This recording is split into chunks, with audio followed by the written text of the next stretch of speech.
Hello and welcome to a brand new Arseblog Arsecast right here on Arseblog.com. How are you? Hope you're well. Thank you very much as always for being here. It is another Thursday Arsecast. And much like last week, the reason I'm putting this podcast out today, rather than sort of record on a Thursday and put it out early Friday as I usually do, is simply the pace at which things are happening this week. So you could record something, it could be great, and I'm not saying it would be out of date, but there might be developments which, by the time the podcast goes out, people might expect you to cover in it, and, you know, there are only so many hours I can stay awake. I need to sleep sometimes. I know that's quite selfish of me, but there you go. Nevertheless, it just means that you get a podcast a little bit earlier than you would normally get it. And when things calm down a bit, we can return to the schedule as normal. Just to let you know that we will be talking a bit about Kai Havertz in this podcast because his signing was one of the things that was official this week. Over on Patreon right now, you can hear myself and Phil Costa discuss Kai Havertz, the player he was in Germany, the player he was at Chelsea, the player that he might be at Arsenal. There's a little dabble into some of his statistics, strengths and weaknesses, and all the rest. You can hear that right now on Patreon, patreon.com/Arseblog, and we will have one of those dedicated podcasts for every new signing that we make this summer. So that's something you can get your teeth into. Before we get on to all the bits that have happened this week, and there has been a lot. It's been a bit fraught and a bit up in the air at times, but it does look as if things are moving in a very positive direction. Staying with Kai Havertz, I did see someone retweet a video from earlier in the year where he was on the beach with his dogs, and he has a German Shepherd along with, I think, a Retriever and maybe a Lab and another small little white dog, but he's got a German Shepherd, and as somebody who has two German Shepherds, I've connected with this on a very fundamental level. I'm not saying he is now my favorite player, but it's just very easy to get me on board if you've got the right kind of dogs. Well, any dogs. I love all dogs, but a German Shepherd in particular is going to put you well and truly into my good books. So he posted a picture of his dogs on his Instagram as well. They're all wearing Arsenal shirts. Well, the three big dogs are, anyway. The little one, not sure you can get a shirt to fit a dog of that size, but the German Shepherd is there, standing, looking at the camera, wearing his Arsenal shirt.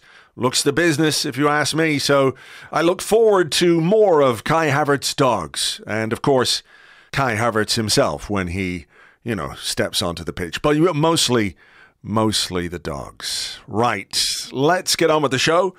And with me this week to talk about Kai Havertz, Declan Rice, Ethan Nwaneri, and lots more besides, it's Lewis Ambrose. Hello, Lewis. Hello, Andrew.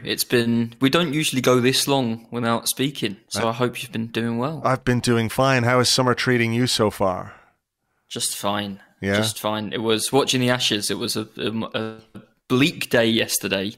And today's been much, much better at the time of recording. At the time of recording, this is Thursday afternoon. I have explained to people that we're going to put the podcast out today, Thursday, just because of the sheer pace of information making things potentially out of date. I have not been watching any of the Ashes. It's not that I don't like cricket. I do enjoy a bit of the old one-day stuff, but it's a hell of a commitment to sit down and watch 5 days of cricket. I know it doesn't always go that long, but I guess it's a big tradition for you guys. Yeah, well, I'm sure there are American listeners now thinking, like, 5 days? What? The number of times I've come across people, including my wife, in my life, and I try and explain to them that I do indeed sit down for 5 entire days to watch one match. or you buy tickets and you go to one day. Yeah, one day. 20% of a sporting fixture. Yeah, like you go home and you have no idea what the final result is. Which is so incredibly satisfying, as you could imagine. It is quite a unique sport in that regard. But, you can go home and watch the rest on TV, mostly. So, we'll see. Let's talk about Arsenal making their first signing of the summer. Kai Havertz from Chelsea. Is this one where you kind of had to come to terms with it a little bit? I think most people, or many people anyway, most would be wrong, but I got the sense it was like, oh, not another guy from Chelsea. Kind of tired of buying players from them. Can we not give them any money and watch them crash and burn, and maybe their entire foul organization might be, put into the ground where it belongs? But he's obviously a player that you would have watched quite a bit in Germany during his time there as an avid watcher of Borussia Dortmund, and well knowledgeable when it comes to the Bundesliga. His time at Bayer Leverkusen, he was a very highly rated player. So did what happened to him at Chelsea, or did his underwhelming time at Chelsea change your opinion of him? And how did you feel when we were first linked with him? I was very surprised when we were first linked with him, if we want to start there. That felt like a link that kind of came out of nowhere, and you'd seen that I think Real Madrid had kind of been linked because it had come out that Karim Benzema was leaving. Bayern Munich were kind of being linked because it was clear from last season they never really replaced Robert Lewandowski and they were going to need a striker. So... yeah, like Kai Havertz was sort of suddenly on the market, and a couple of really big clubs being linked with him. And then I did feel like we came out of nowhere. I don't think anyone was... I think people were maybe looking for a midfielder to be linked. And we were already being linked with midfielders, of course. I'm sure we'll talk about some of them later. We were being linked with different midfielders. We were being linked with possibly multiple midfielders.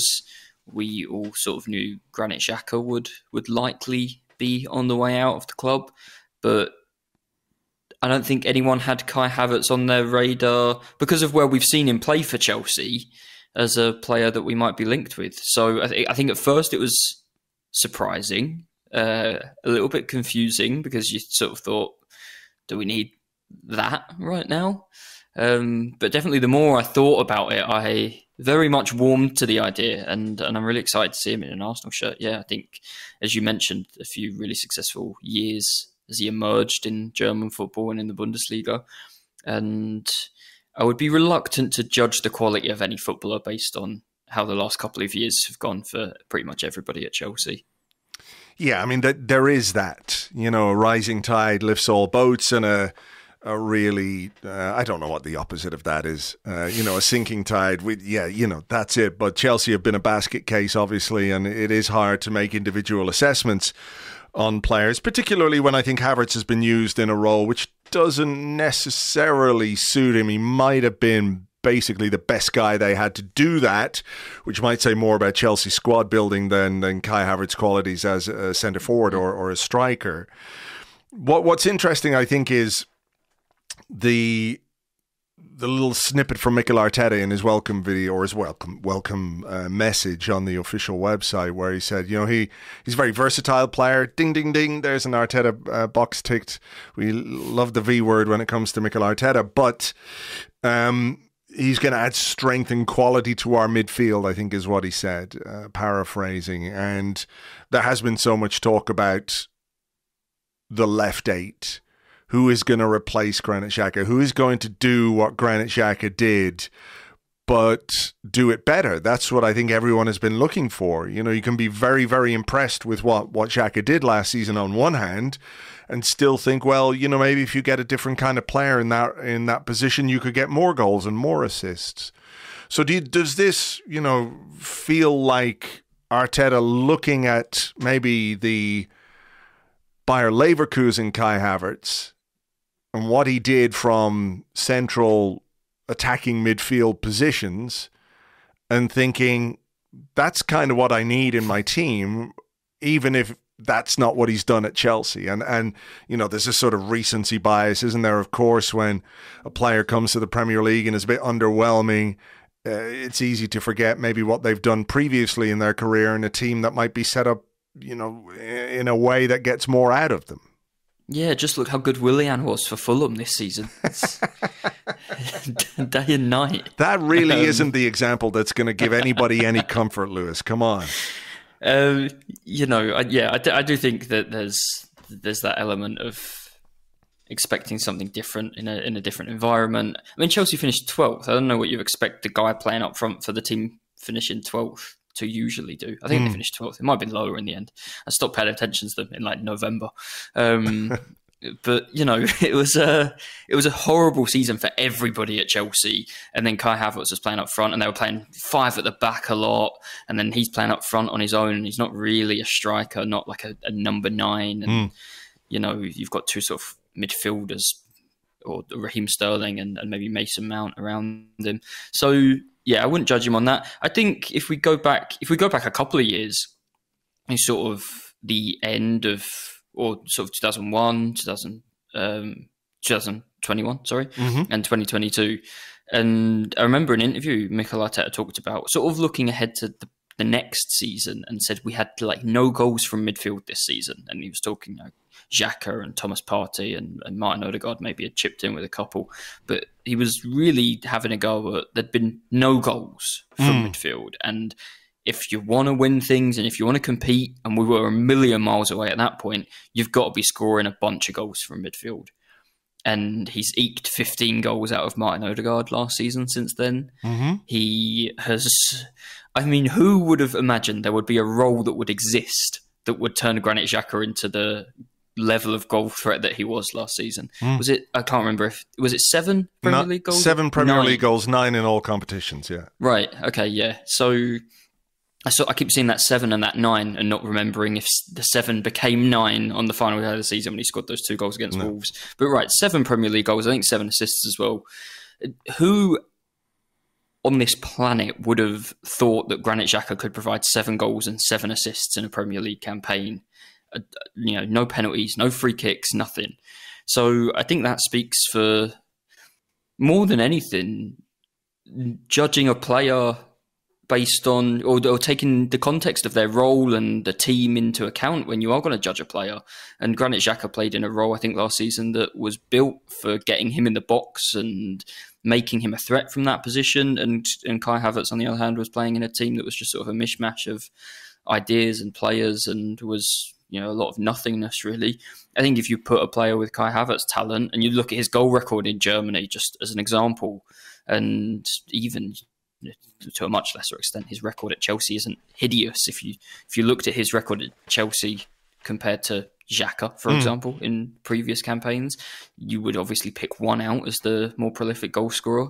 Putting Kai Havertz into that role is something that you would expect to see the 10 to 15 goals that you've got from Smith Rowe and Odegaard in the last 2 seasons playing in a similar role, I think. So, yeah, I think Havertz is a player that doesn't lead the line necessarily well. I think his movement, and he does move a lot. Phil wrote about that a little bit in the profile piece on the website. His movement's fantastic. But if you go back and watch the goals for Leverkusen, a lot of not just the goals, but the chances he got for Leverkusen, he's arriving late, and you just don't get that luxury when you're playing up front. There was a former Guardiola assistant, Juan Malillo, for the Athletic during the World Cup, and he talked about talking to his players and always saying that the person who arrives late in the box is the last in the box is the person in the best position. And I think the best example of that is Martin Odegaard this season. That was something he really added to his game. And how many of those 15 Premier League goals came because he did arrive in the box? And the 2 against Chelsea, for example, it's, if you go watch Havertz from when he was at Leverkusen, that's the chances. Those are where the goals come from, is those movements. And he's good in the air too. And you think of that left 8 position and some of the chances Xhaka maybe got last season, and you think of Odegaard and Saka on the right-hand side cutting back in into their left foot and those looped crosses over to the far post. To have a player whose movement is excellent, who's good in the air, playing on that side of the midfield, I think that we'll see plenty of chances coming from there as well. Well, that's it. I was going to mention, the aerial threat, because we're not a team with a great deal of that beyond sort of set pieces, where we've got big centre halves, and Gabriel will nut you home a few goals every season. We know that. Saliba, got a couple last season. But we haven't really got that in the forward line per se. And I'm not saying Kai Havertz is your traditional target man. He is not the German Tony Cascarino. That's far from what I'm saying, in case anybody's getting the wrong end of the stick here. But he is somebody who scored 30-odd% of the goals that he got for Chelsea came from headers. So it is a different level of threat. And it does feel a little bit like Arteta trying to develop maybe evolve the team in different ways to add different kinds of threats? Because if we think about next season, we think about, when teams are sitting down to think about, right, we're playing Arsenal, what are they going to do? Well, we know Zinchenko now, he's going to invert into midfield and he's going to, maybe leave a bit of space there. So we got to watch where Zinchenko goes. But, maybe giving the team something a little bit different in a key position, not do exactly what Xhaka does, but to bring something slightly different to it, is a way of offsetting the things that people already know about Arsenal, that you are going to have to continuously, particularly if you want to improve, and if you want to win the Premier League, if you want to consolidate your place in the top four, whatever way you want to look at it, you can't just do the same thing in every game. There has to be a measure of tactical flexibility and tactical evolution season on season on season. And I think this guy, as much as I had some misgivings, I suppose, based on, I think the fee is probably a bit steep, but, we can talk about fees now in a minute because we're in the market for £100 million player. So in that context, perhaps it looks a bit more reasonable. But, as somebody who did have some misgivings about, Kai Havertz, he doesn't really convince me. He's obviously convinced me with his dogs and his German Shepherd, of course. But, you can sort of look at the player and look at his qualities, and you think about the kind of personality that Mikel Arteta is, what he will demand from all of his players, not just Kai Havertz as a new signing, but what he'll demand of his team, and thinking of ways to cause new kinds of threat to the opposition. You can see why this is a player that is obviously of big interest to him, and that he has convinced the club to splash out a fairly healthy fee on.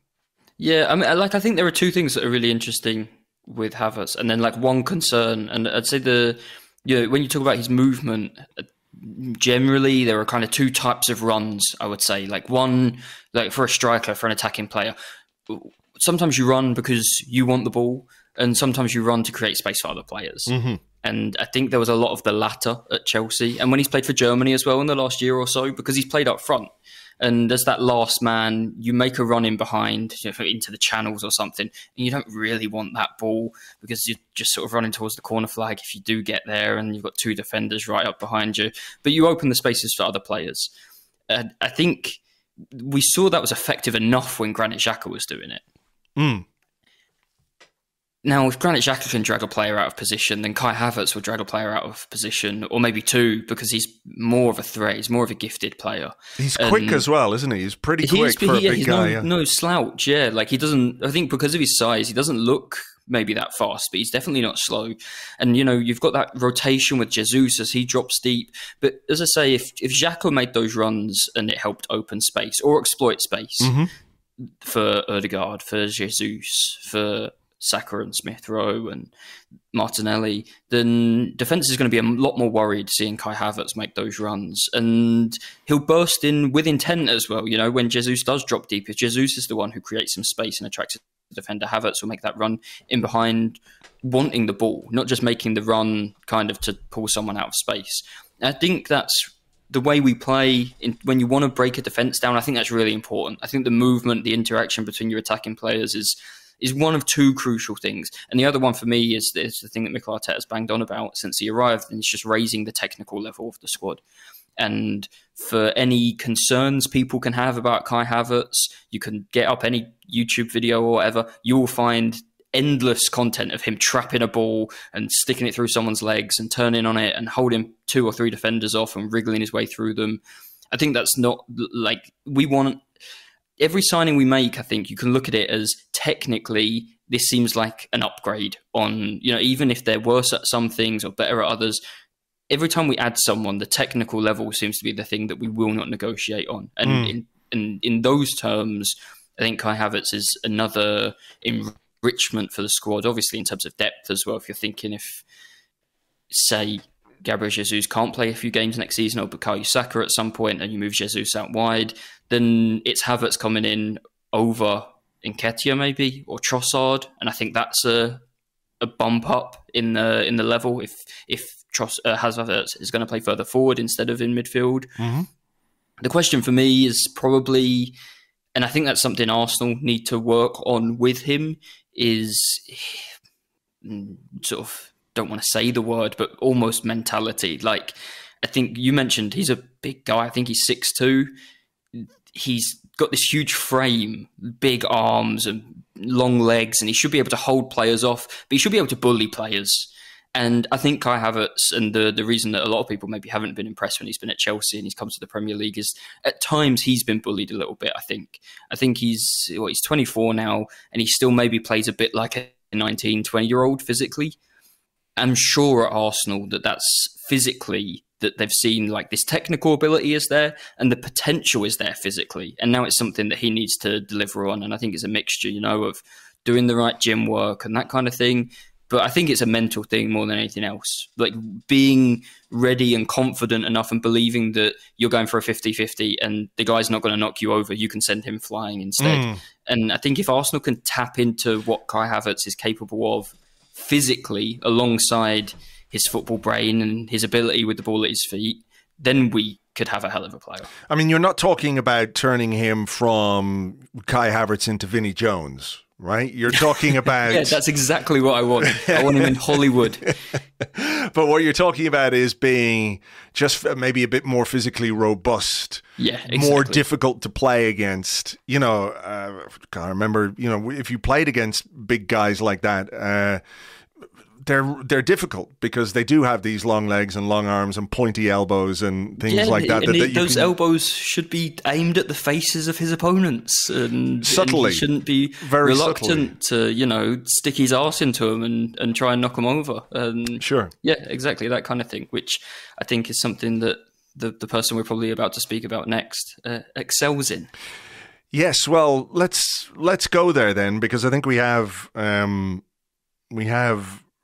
talked Havertz, and of course we do have a Patreon podcast as well for people to listen to about Kai Havertz. I mean, hats off to the Arsenal crew who went to Spain to hand him his Arsenal jersey at the wedding of Kepa Arrizabalaga. I'm sorry, but do you think when they said, we need someone to go to Spain, all of the arms in the office shot up volunteering to do that? No, right? Don't send me to Spain for the weekend.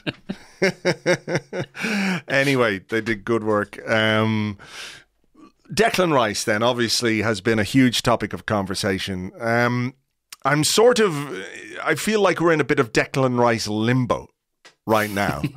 Where the existential threat of Manchester City appears to have receded into the background. We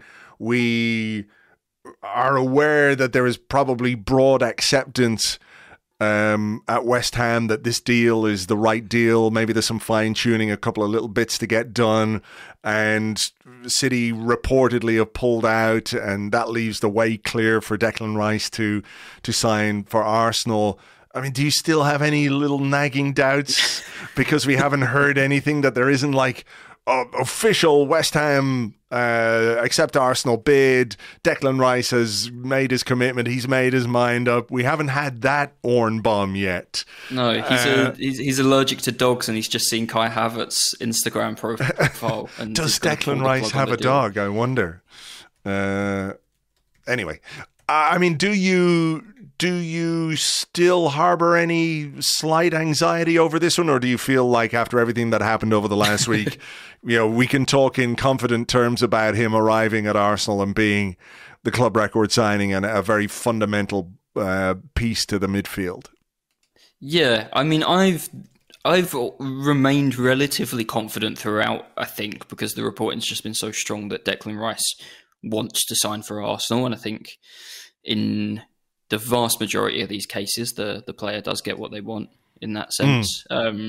And I also thought that Mikel Arteta would behead Edu if a deal wasn't somehow agreed. I thought Mikel Arteta would probably, after the level of interest was made obvious, would absolutely lose his mind, and Edu would be running for his life. Edu and Pep. Get that over the line. Edu and Pep, him too. Running down the street as Mikel Arteta comes after them with a machete or whatever. Yeah, so... Yeah, there's obviously the debate about how seriously Manchester City were in, the talk of a bidding war, but we've seen before with City as well, I think, with Maguire and Fred at Man United and a couple of others as well. They've sort of, they do have their limit. Like, they obviously don't have their limit financially, but I don't know what it is. I don't know if it's PR and they don't want to be seen as that club that just goes and spends 150 million because everyone's already accusing them of being that horrible, awful club anyway, and it would quote unquote prove anything. I don't know. I'd never thought, that if we went to the sort of 100 million, A, that West Ham would reject it, and B, that City, even if they were willing to match it, would be able to convince Rice to leave London and not be, I guess, a crucial player, a cornerstone in a team. So, I've never been that nervous. The other day was a bit of a relief, obviously, and because as a player, I think he's fantastic. And now that there's no more. There's nothing else to worry about, is there? There's nothing around the corner. I mean, I'm not saying those are famous last words, but it does appear as if this is going in a very positive direction for Arsenal, and hopefully sooner rather than later we can get some kind of confirmation on it. I said this before, and I've written about this a little bit as well, where I absolutely think the arrival of Kai Havertz is tied to the arrival of Declan Rice. That this is not just one piece for your midfield. This is connected in a very fundamental way where, we talked about it before, I'm sure, Granit Xhaka at 30 years of age, Thomas Partey 30 years of age, thereabouts, at some point you have to start thinking about the future. And I don't want to have the should we sell Granit Xhaka discussion. That's not really where I'm going with this. But there comes a point where you say, okay, well, these guys, as good as they are, they can't be around forever. And sooner rather than later, we are going to have to think about reshaping our midfield and maybe investing for the future. This is, again, if Rice is confirmed, and Havertz is already confirmed, 2 Premier League experienced 24-year-old international players for England, not Ireland, and Germany. And, that feels like a very deliberate strategy. The Premier League readiness of these players is an important factor, I think. We've seen another club spend £100 million on a player not too long ago who may be extremely talented, but without that Premier League readiness has yet to demonstrate that, So Rice and Havertz, people were talking about Riceado all season long, all summer long. I don't know what the Riceverts, whatever you want to call it, it feels like this is more part of Mikel Arteta's strategy. Yeah, it does. Like you say, the age of our midfield, it stuck out like a sore thumb last season, didn't it? I feel like we were obviously part way into rebuilding the entire team and the squad. And you do want experienced players as well. But as you say as well, at 24, Declan Rice is experienced. Declan Rice has played every single game, I believe, started every single game in an England campaign that's seen them reach a Euros final and then again to World Cup quarterfinals. And Kai Havertz has scored the winner in a Champions League final. Like these are young players. These are players with room to grow, but they're not inexperienced. It was pretty obvious this next sort of step, the next stage. If you looked at our team last season, you could pick 9 of the 11 players and say in 3 years they could all still be starting for Arsenal.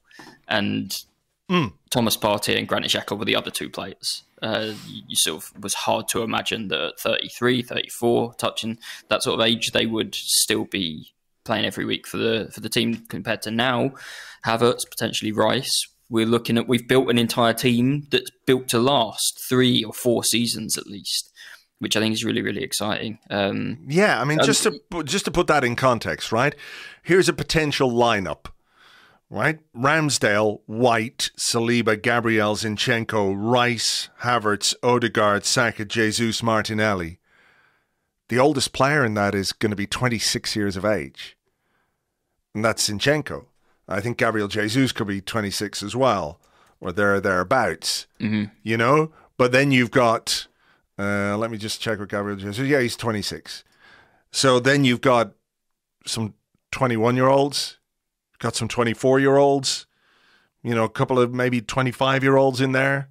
And like you say, this is a team that has been and we'll come to this in a moment, but as well, expensively assembled. Mm-hmm. Expensively assembled over the last number of years. I thought there was an interesting line in Mikel Arteta's market interview. I don't know if you read it, but he was talking about regenerating the squad. We've had to regenerate to bring down the average age. And then the line was something about without the need for much more investment. Yeah. And I think what that said was, okay, we are going to spend substantial money now. And it's not that we're not going to spend money in the future, but we're going to spend the money in a way which gives us a squad of players and a first team which can develop, grow, age, mature, whatever way you want to call it. But, you know, if they stay together for 3 or 4 or 5 years, okay, in that period of time, you've got to start making plans about how you then, you know, you're approaching 30-year-olds. But for now, you've got this core of players who you're looking at and saying, right, we're going to have them between 24 and 26, and this is peak performance years for these players. Yeah, like this transfer window, right? Like this, spend 200 million, 250 million, whatever it's going to end up as. We don't need to do that again for 4 or 5 years. That's the point. We won't be able to. Yeah, we can't. You can't keep spending in that way. We can't, and at the same time, if and it's not, you know, to already start thinking of that, but if in 3 years William Saliba would like a new challenge, or Gabriel Martinelli, or any of these players, they are talented enough, but also young enough that we will get enormous amounts of money for them. Like these transfer outlays that could come in 3 or 4 years will also be partly paid for by money that we bring in for players, for some of the players that right now, obviously, we don't want to let them go. They've signed new contracts and we're not letting them go, so it's fine.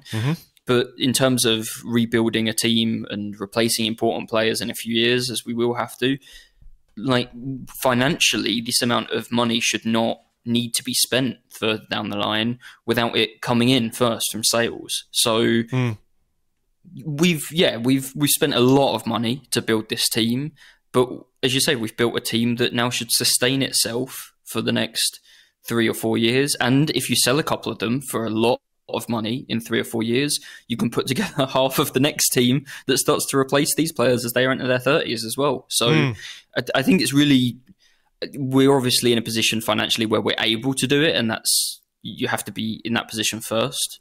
You know, and credit to everybody at the club for allowing it to happen and then being able to actually deliver and make it happen. But I think it's really, really exciting because it just we shouldn't need to do this again at any point in the next few years. You know, additional signings should be to supplement the squad, to supplement the first team, to provide challenges, or, you know, maybe you find a striker that guarantees you 30 goals a season.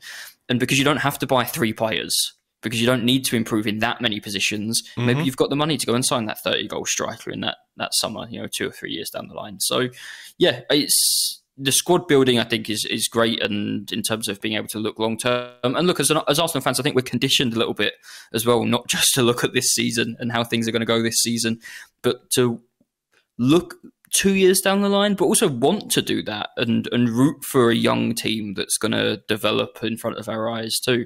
And that's really, really exciting. As you say, I think there's definitely something in that the Havertz and the Rice deals, they suit each other, if you like, and you can see that, I think, in a midfield.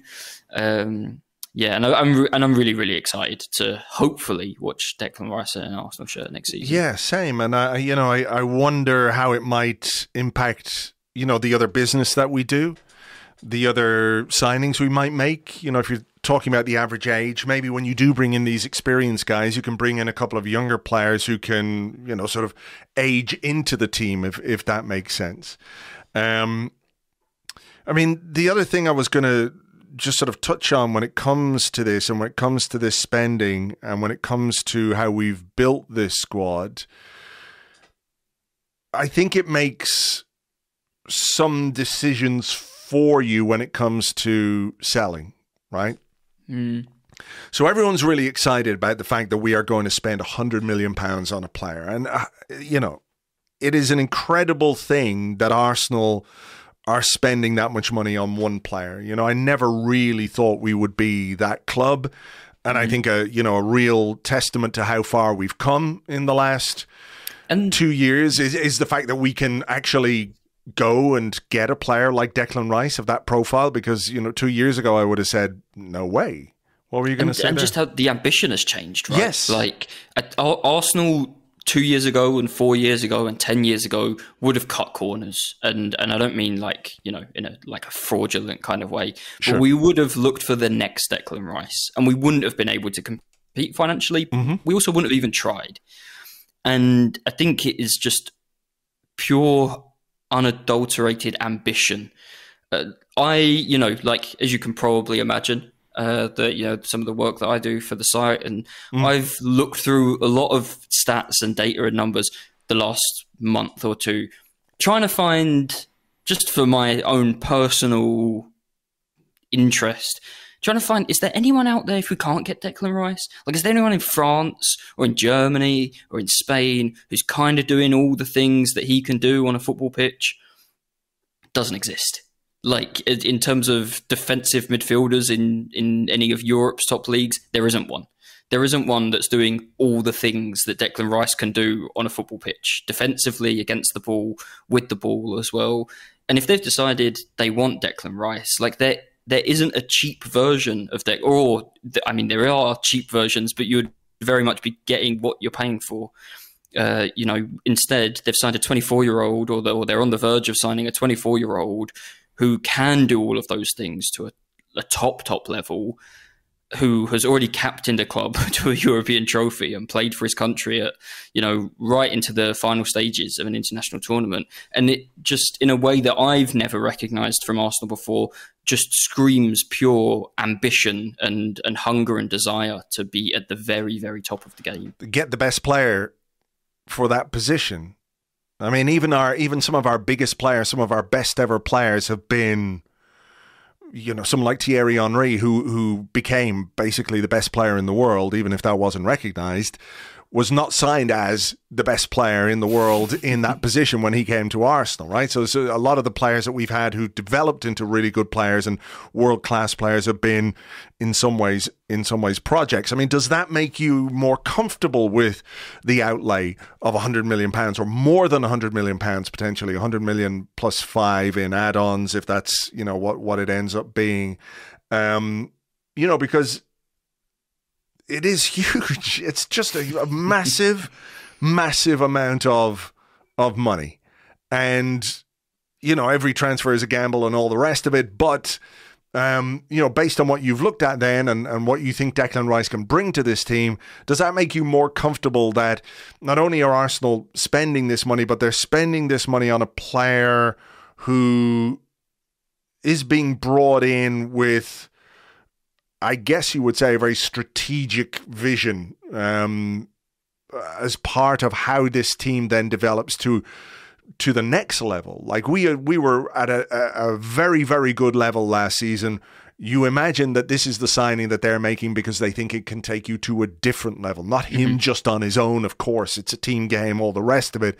But as you said earlier, the technical level goes up and up and up and up.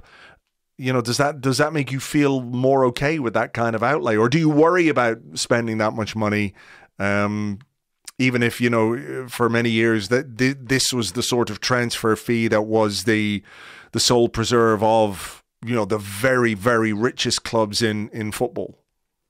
I think it's mind bending when you just hear the numbers involved. It immediately, you're sort of, what the fuck? Imagine you'd been told a few years ago that Arsenal would spend £100 million on a player.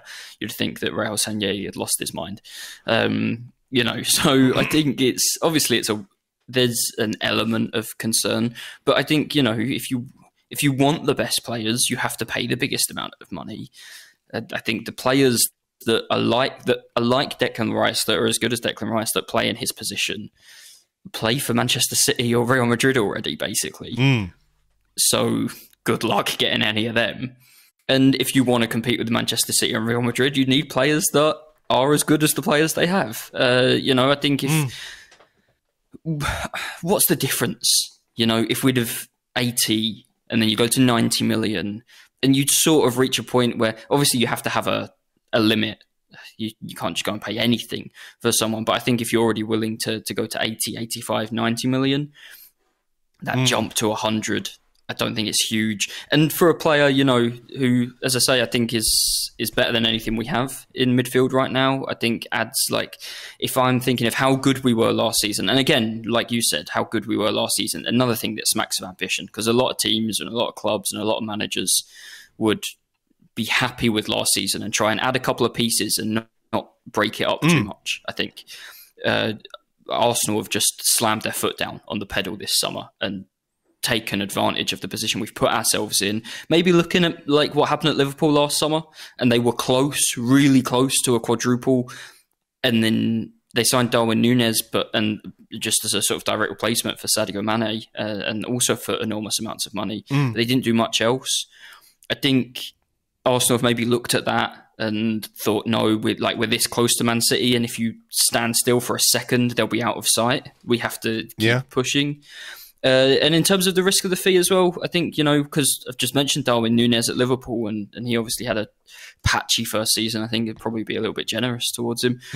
I think there is something nowadays, especially in sort of that Premier League proven tag. I think the Premier League is so much more technically and physically demanding and competitive compared to the other big leagues. I think you watch the games in the Premier League, the last few years, obviously, it's always been Man City and Liverpool when they play each other. And the only time you see anything like it anywhere else on the continent is when you watch like a Champions League semi-final. It's like every game, the only games that had that level of quality. But in the Premier League, you've got Man City and you've got Liverpool and you've got Arsenal and you've got the money Chelsea have spent if they can put the team together in the right way. And Man United are probably only a couple of pieces away from knocking on that door as well. And Newcastle will be too. And then you think the quality of all of those matchups are sort of on par with Champions League semi-finals. Then I think there's a lot of value in going for Premier League proven players now who have done it consistently. And at 24, Declan Rice has already done it for 4 or 5 seasons on the bounce in the Premier League. And obviously, I think people maybe will look at West Ham this season and say, spending 100 million on a player who was so great that he managed to drag his team to 14th. But the 2 seasons before that, West Ham finished above us in one of them. They were right behind Man United, I think, in 5th or in 6th, the last season. This season's been a bit of a blip for them in the league, but Declan Rice has been like the standout player for a team that's been in the top 7 or 8 teams in the Premier League for the last 2 years, and then this year won a trophy on top. It is. Fingers crossed. It's just such a big statement as a signing as well. It's a big statement to have beaten off Manchester City. Those things are important. I think James made the point on the Arsecast Extra, like if Declan Rice had chosen to go to Manchester City, if that had worked, everybody could understand why. Everybody could probably compartmentalize that, but the blow it would have been to Arsenal and the ambition of the club would have been huge. So it is amazing. I'm just seeing a tweet here from Fabrizio Romano, who says he understands that Arsenal and Ajax are now entering the final stages of talks for Jurrien Timber. I don't know if it's Jurrien or Jurrien. Deal progressing after a 45 million euro bid was submitted on Monday. Parties now getting closer, but still some points to be discussed. An exciting player, someone to come in on that right-hand side. Discussions about him can wait for another day, but I'm just sort of want to frame that in the next question, because 100 million on Declan Rice, 60 million on Kai Havertz, 40 million pounds, might be just over 40 million pounds for Jurrien Timber. That's 200 million pounds. And we've talked about the reasons why Arsenal have spent this money and how they've spent this money and put this team together that can live together, develop together, all the rest of it. Are there consequences for that when it comes to some of the other decisions that you have to make in a summer?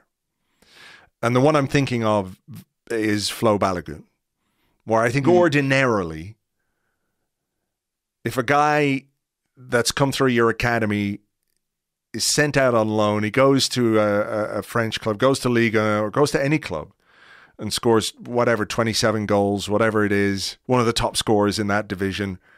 Ordinarily, you would say that guy has done everything he can to get a chance at this football club. That said, we have pushed really hard to get a top midfielder in, another left 8. We're bringing in another right back. Like, do the financial outlays inform the decisions that you make when it comes to somebody like Balogun, that strike while the iron is hot, or he's hot property and all the rest of it, that you are in some ways not forced to cash in, but the financial reality of what you have spent has to in some way be offset by sales. And we all know there are players Arsenal would like to sell, but there's probably only one player at Arsenal right now who is attracting really serious interest because of what they've done last season. You know, we've got good players who could go for reasonable fees and all the rest of it, but there's probably one player who's available, in inverted commas, on the market, who a lot of clubs will look at and go, yeah, we could have a go at that. And we can probably get him because we know Arsenal need some money.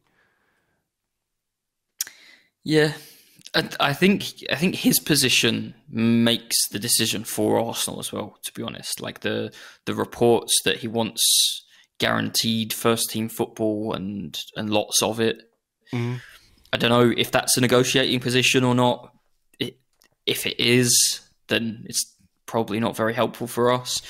If it's not, then Arsenal can't guarantee someone who's had one good season scoring a few goals in the French league, and it's more than a few goals. But you know, you look at the level of the French league, and Alex Lacazette scored a lot of goals this season as well. I think then to expect Fuller and Balogun to come into an Arsenal side and sort of fire a title charge in the Premier League is a whole different challenge. You know, then you don't play Gabriel Jesus, who I think for the first half of the season, most people would have agreed was probably our player of the season before his injury at the World Cup. You know, do you not play him? Do you shove him out of position so you can play Fuller and Balogun, who scored his goals playing really well for him last season, but playing in a team that plays a completely different style to Arsenal? Does he even fit if he comes into the team? I think, you know, we've seen as well, and I don't think necessarily that his career will go the same way. He's young and he's just had his first full top flight season. He's done brilliantly, and I think he'll more than likely than not go on to have a really, really good career. But we've said no to the money before for a player like Ainsley Maitland-Niles and lived to regret it. And if we've got A, this need to bring money in, and B, this player who has never done anything in the Premier League or Arsenal as yet, and we could get 30, 40 million for him, then I think it becomes very, very difficult to say no, especially, as you said, because there are no other real candidates in the squad. I think injuries have probably put potential suitors off of Kieran Tierney at the price that we'd probably like to sell him for. Other positions, the squad isn't enormous. You know, Granit Xhaka's over 30 and obviously not going to bring in a huge fee. Thomas Partey will wait and see what happens, if anything materialises with Saudi Arabia or not. But in terms of bringing a big fee in, the only player that we're willing to let go that's likely to bring in a big fee is probably Fuller and Balogun. Because otherwise you're probably talking about selling Emile Smith-Rowe or something, which the club have already ruled out this summer, and obviously want to add him back into the squad now he's fully fit again. Yeah, it is going to be interesting to see what happens and what decisions they make, and I do think, as much as you can praise and laud the ambition and the backing of the owners who have facilitated the spending, they haven't, provided the money, but they have facilitated the cash flow to make these deals happen.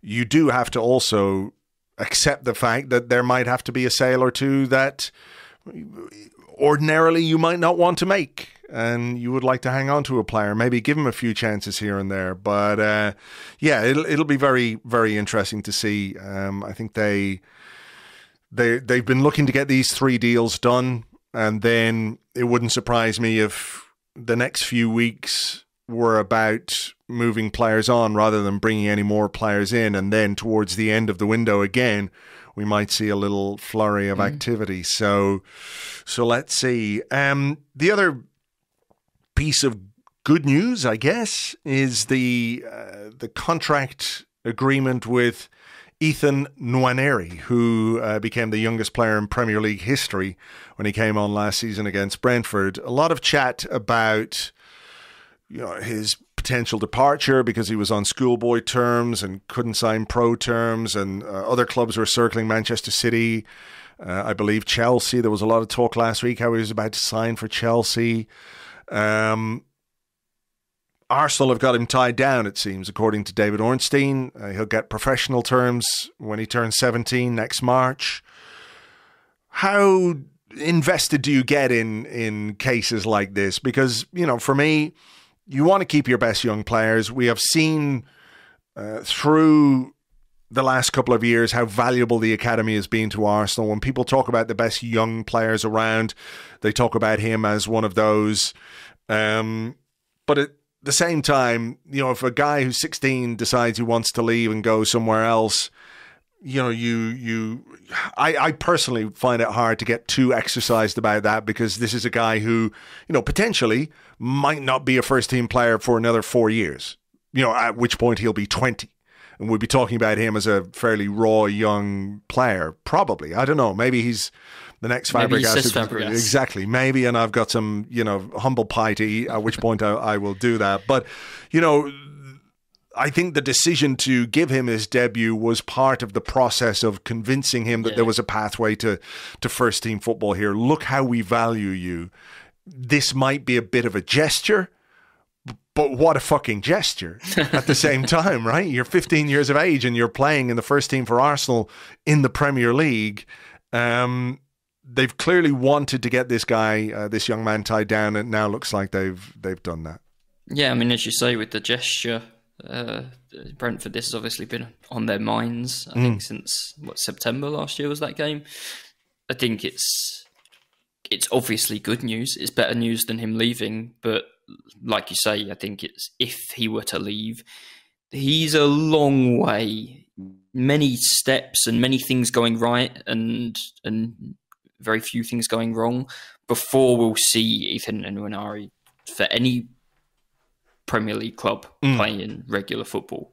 You think of the great players that have come through the Arsenal academy, or the ones that have, at least at a very young age, has started to make good on all of their potential and their promise. And you think of maybe Ashley Cole and Jack Wilshere, and even there, it's a long process, loan spells and reserve games and slowly breaking into the team and League Cup and all of that sort of thing. I think Hector Bellerin and Serge Gnabry maybe had a slightly quicker path into their first team breakthroughs because of the position the club were in at the time. I think it becomes a lot harder again when you're then competing for titles and you want to go far in the Champions League to give these players minutes.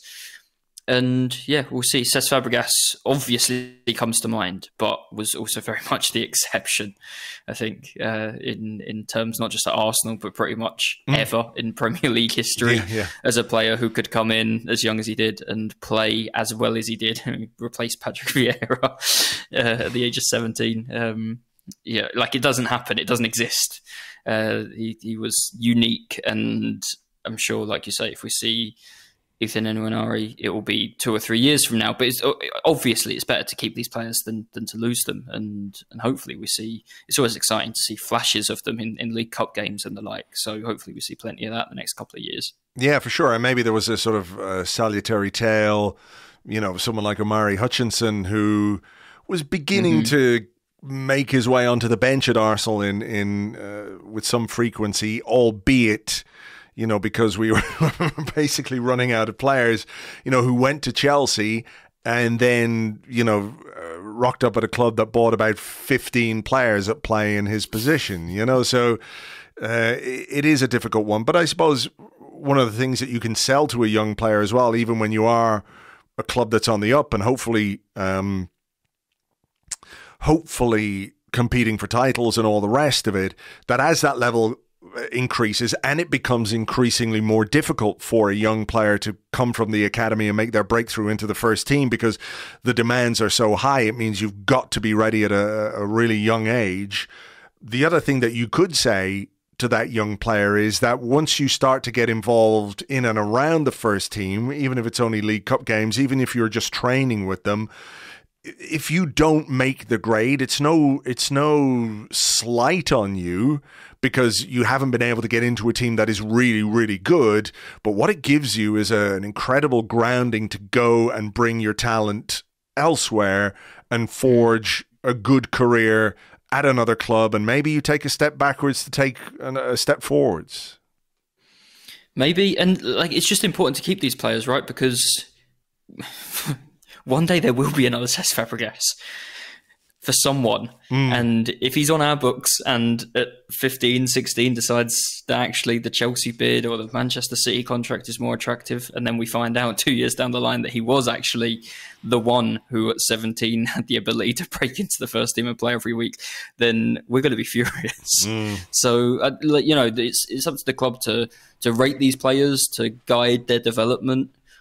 And I think we've done a pretty good job, so far with the last few years, Emile Smith-Rowe, Bukayo Saka, the players that have come through, keeping those players as well is only going to help, and giving them the opportunity is only going to help convince players to stay. And as you say, I think Arsenal, and especially since Per Mertesacker took over, there's been a real focus on, it's not about the player's career at Arsenal, but about the player's career and life, possibly beyond Arsenal as well. And I'm sure that message is also said loud and clear. Yeah, sort of holistic view to how you develop, young players and young men and prepare them for, life and the potential disappointments that football brings, as well as the incredible rewards.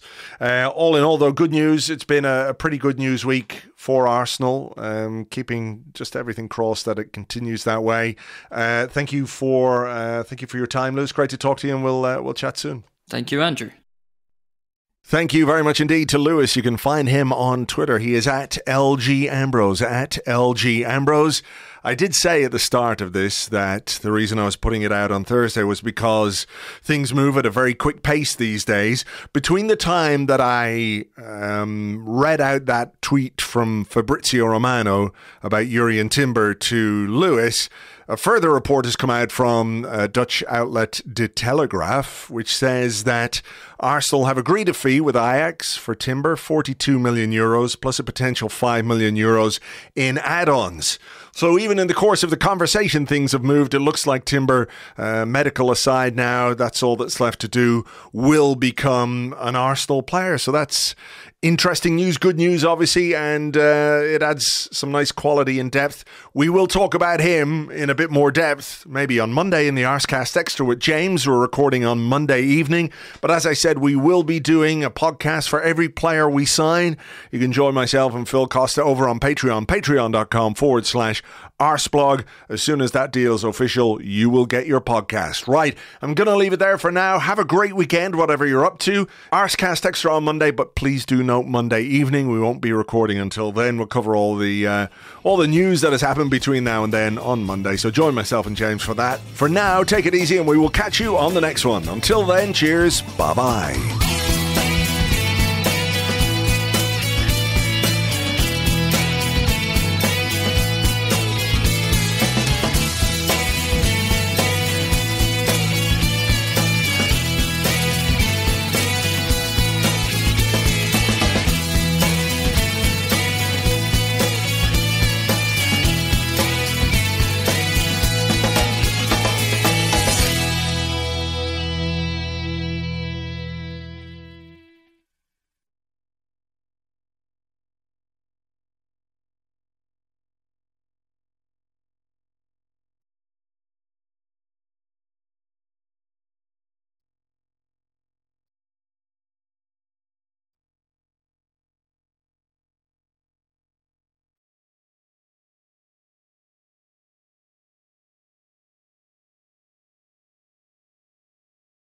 Welcome back to Holy God FM, and we've had A lot of feedback on that last item.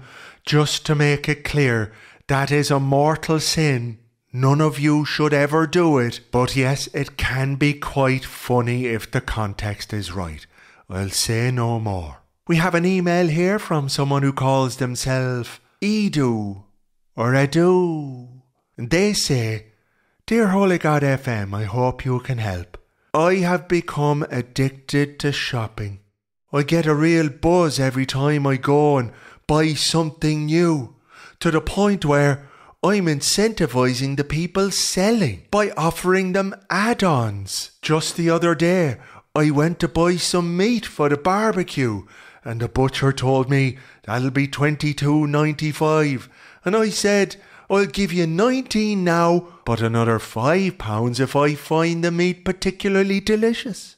It was a tempting offer, and he told me, in no uncertain terms, to get out of his shop. Why couldn't I just pay the normal price?